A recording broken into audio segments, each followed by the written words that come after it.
This is The Download from Sounds Profitable, your daily source for the essential news in the business of podcasting. I'm Gavin Gaddis. I promised you I'd sound better today, and I kinda do. Here's what you need to know for today, Monday, May 19th. First, the podcast show is starting soon. As I record this, Brian Barletta and Tom Webster are jetting off to London for the podcast show, bringing Sounds Profitable to you. For those also in attendance, I've grabbed a few sources about the conference to help plan out the 21st and the 22nd.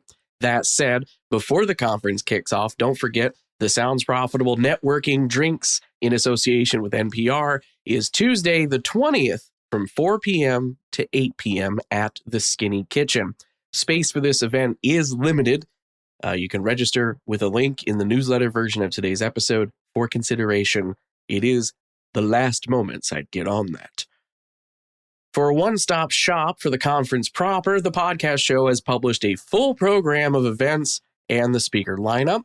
The Podcast Academy is also debuting 2 new awards at the podcast show this year, specifically the International Impact Award and the International Governors Award, which will be given to James Cridland and Stephen Bartlett, respectively.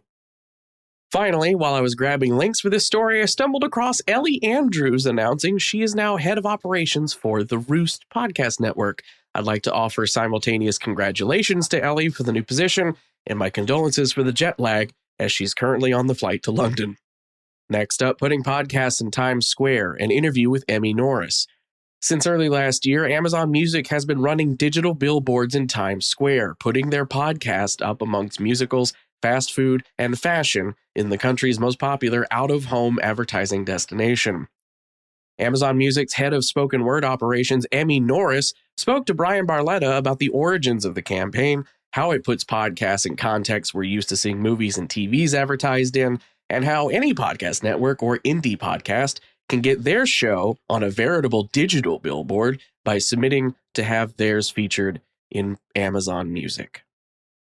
Next up, Spotify changes unreleased play counter after feedback. Last week, quite a few articles and social media posts were shared regarding Spotify's announcement of an upcoming publicly viewable play counter, similar to how YouTube display views on videos.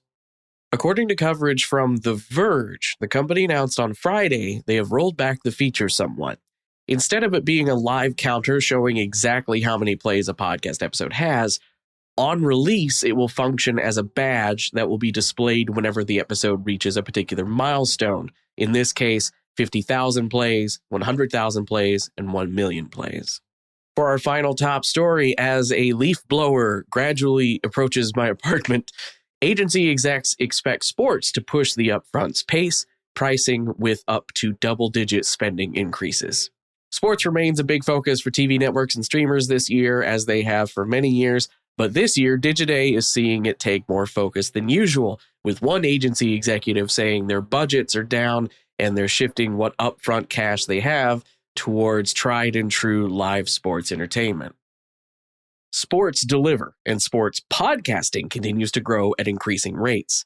A heavier focus on sports by advertisers could be podcasting's opportunity to court even more attention towards shows that have massive, engaged audiences ready to support the brands that make their favorite entertainment possible. As for the rest of the news, the Podglomerate's Jeff Umbro has recently published a new free resource called Should You Launch a Podcast in 2025, which lays out the viable paths to success in modern podcasting and establishes reasonable expectations for time, resource investment, and learning the industry. The Podcast Business Journal has interviewed Acast VP of AdTech Solutions Michael Baston about their new talent-voiced ads initiative. Headliner has launched the new TLDL, Too Long Didn't Listen, tool into beta, using a generative AI host to summarize a podcast episode with clips and comments from that generative AI host.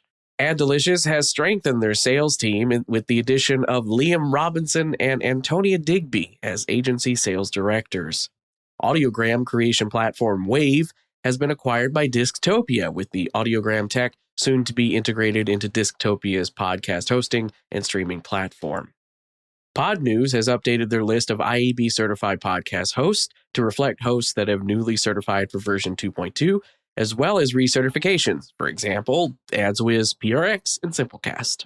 And finally, German media company ProSiebenSat.1 has expanded their German language podcast interest with the recent acquisition of majority stake in podcast publisher Studio Bummens. My phone is exploding for some reason right now, and being the consummate professional, I didn't mute it before recording.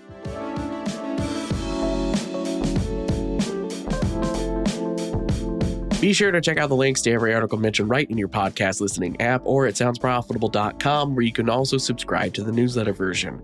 The download is written and produced by myself, Brian Barletta, and Tom Webster. For Sounds Profitable, I'm Gavin Gaddis, getting better every day.